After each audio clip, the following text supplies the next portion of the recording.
Hi, I'm Pam Brannen. I am going to talk a little bit about my classroom management techniques and what we do.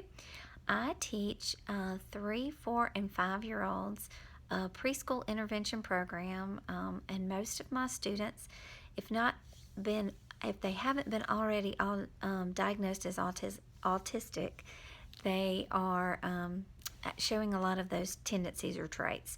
So for our class, this may be, and for many of them it is, their first time in school. So there's not a whole lot of like clip charts or traffic lights or things like that that my little guys will be able to comprehend. So we do a little bit more individualized. We have our class rules like being quiet and using our inside voice instead of screaming out, being kind to one another, and being respectful of our friends. And of course, we're saying those rules over and over again, but for a lot of our kids, they don't really even understand what that means. We have to do a lot more individualized behavior management kind of plans.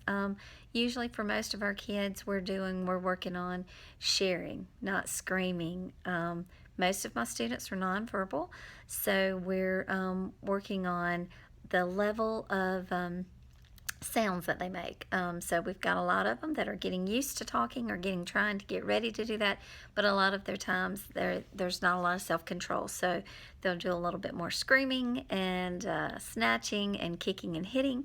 So we've got a lot of issues that we're working through. So typically what we're looking for with our students, or I'm looking for things that I see that kind of trigger my students to have those behaviors. So what antecedents that we're looking at? We have to do a lot of behavior analysis to kind of figure out what reinforces our kids' behaviors and what they struggle with and what seems to trigger them the most. So I do a lot more centered on looking for those reinforcers and then presenting that option only as when they give me inappropriate behavior, then my goal is to speak to them and give them an option to do something different, to present another idea or a reinforcer, maybe a book instead of a block that they're trying to throw across the room or things like that.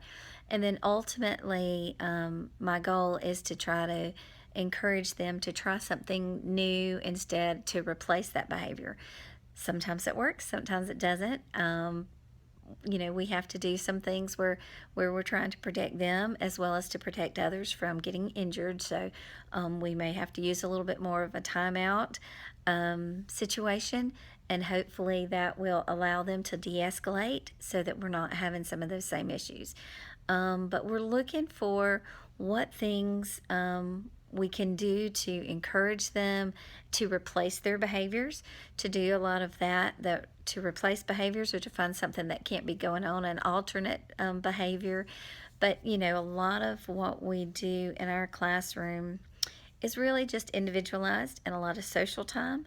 And so it's a lot of trial and error, trying to figure out what their reinforcers may be. There's some activities that they may just love today and they may not like tomorrow. So we look for that. We've got one little young man whose goal is just to take his shoes off every day and his socks.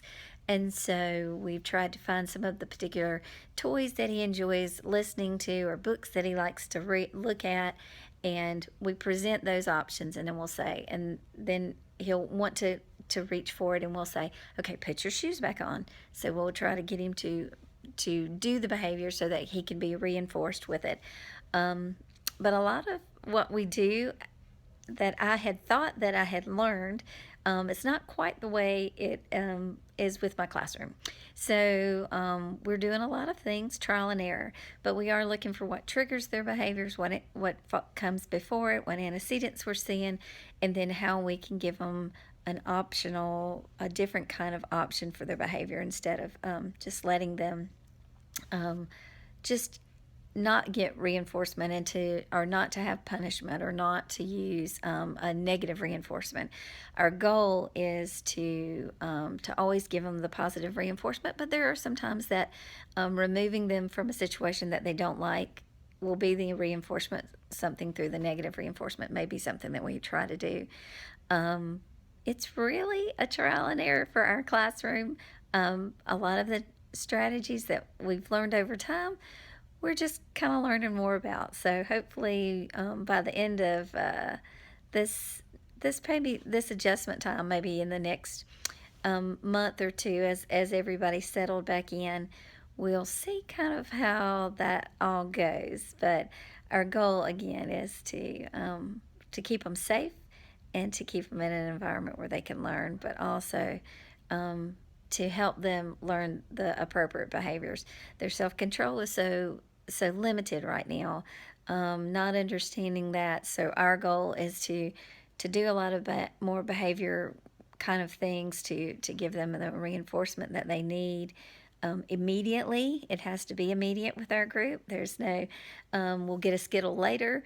The Skittle bags with us at all times. They have to be able to see it. They have to be able to know that they're going to be reinforced if the behavior occurs appropriately. And we hope that by the end of this year that they'll be really ready to get into a regular school setting, some maybe regular in some gen ed classrooms, or some trying some more self-contained kind of situations.